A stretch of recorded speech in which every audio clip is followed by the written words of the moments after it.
Cases है, इनमें खान साहब की जमानत जो है 1 हफ्ते के अंदर तमाम केसेस में। 22 जनवरी का आपने कहा था कि 22 जनवरी को खान साहब जो हैं बाहर आ जाएंगे, वाकई ऐसा होने जा रहा है? 22 जनवरी को खान साहब बाहर होंगे? 22 जनवरी तो आने देना इंशाल्लाह। खान साहब जो हैं, अब कोई इनको रास्ता नहीं मिल रहा है कि किस और केस में खान को अंदर रखें। तो अब जनाब ढूंढ के इन्होंने ये आर्य बाजार का केस और पिंडी के इन केसेस में इनको 109 में डाला है, यानी कि एबेटमेंट के चार्ज पे।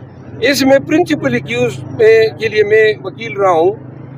बिलखसूस शाहरियार अफरीदी साहब जो हैं आर्य बाजार केस में प्रिंसिपल एक्यूज थे, उनकी बेल हो चुकी है। तो लिहाजा कानून ये है कि जहाँ पे एक मुलजिम की बेल हो जाए, रूल ऑफ कंसिस्टेंसी पे दीगर मुलजिमान का हक बन जाता है। तो खान साहब की उन केसेस में जमानत एन वाज़ेह है कि होगी। खान साहब किस कंडीशन में थे? इलेक्शन होते, देखिए ये अभी सेनेट का इजलास में जो क़रारदाद पास हुई और इसके बाद आपने देखा कि मौलाना फजल रहमान साहब का बयान आया। इससे पहले आपने देखा कि अमीर मकाम साहब ने इलेक्शन कमीशन में दरख्वास्त दी कि डिले कर दें। अभी बल्ले के निशान पे सारा दारोमदार है।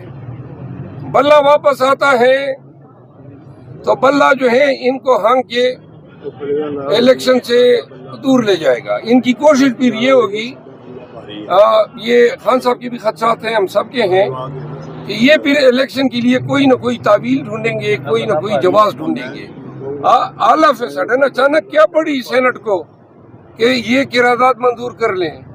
ये सेनेट की इस क़रारदाद को भी एक तावील के तौर पे पेश किया जाएगा, वक्त आने पर कहीं पर इसको भी फिट किया जाएगा। कानूनी हैसियत है सेनेट की क़रारदाद के हवाले से? देखिए, सेनेट की क़रारदाद की कोई कानूनी हैसियत नहीं है, क्योंकि आईन बताता है कि इलेक्शन इस तरीके से होंगे।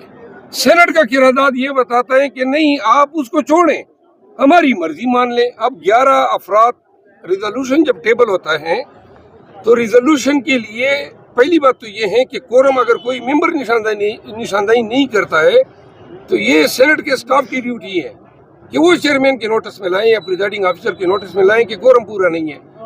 अब 14 अफराद या सेनेटर की मौजूदगी में 11 सेनेटर ये राय देते हैं कि इलेक्शन ना हो। जब दो खबरें ये हैं कि शानदाना गुलजार, शाहरियार अफरीदी और मेरे कागजात नामजदगी जो रिजेक्ट हुए थे रिटर्निंग ऑफिसर से, वो तीनों अपीलें मंजूर की है हाई कोर्ट ने माशाअल्लाह, और तीनों जो है कागजात नामजदगी जो है वो बहाल हो गए हैं माशाअल्लाह। दूसरी बात ये है कि आज जेल में काफी प्रोसीडिंग्स हुई, उनका अहवाल कोसा साहब सुनाएंगे, वो आ रहे हैं। मोराल कैसा है खान साहब का, मोराल कैसा है? ये सारी बातें आप कोसा साहब से सुन लें, क्योंकि जिन वकील साहब का केस होता है उसका हक बनता है कि अपडेट करें। नवाज शरीफ की नाली खत्म हो शेर अफजल मरवत कैंपेन नहीं कर रहे उस तरीके से। नवाज शरीफ की नाली जो है, नवाज शरीफ की नाली जो है, इसमें सिर्फ ये दुख है हमें आप देख सकते हैं जो शेर अफजल मरवत के दौरान पीटीआई के नारे लगाए जा रहे हैं, जो कैदी हैं। इनको जाने दें, थोड़ा सा ये मोबाइल आपके मेरे मुंह में घुस रहे हैं। नवाज शरीफ के बारे में आप ये बता दूं कि नवाज शरीफ की डिस्क्वालिफिकेशन जो है उसकी सजाओं की तरह, कन्विक्शन की तरह आनन फानन खत्म हो गई। यही प्ली हमने सुप्रीम कोर्ट से इमरान खान के लिए मांगी है और उनका मैटर अभी किसी बेंच के सामने भी नहीं किया है। हमने टोटल जो सेंटेंस है तोशाखाना केस में उसकी मुकम्मल सस्पेंशन मांगी है कि इसके कोई पीनल इंटेलिंग कॉन्सिक्वेंसेस ना हो। हमारा केस नहीं लग रहा है, तो लिहाजा इंसाफ का तकाजा तो ये है कि सबके साथ एक जैसा हो। और दूसरी बात ये आइडेंटिकल मैटर थे, हमारा मैटर भी इसी बेंच को सुनना चाहिए था। एनी आओ।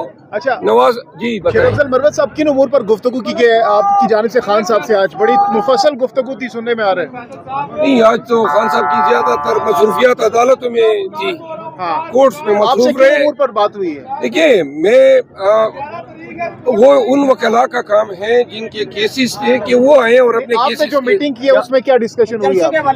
जलसों के हवाले से یہ ڈیسائیڈ ہوا ہے جلسوں کے حوالے سے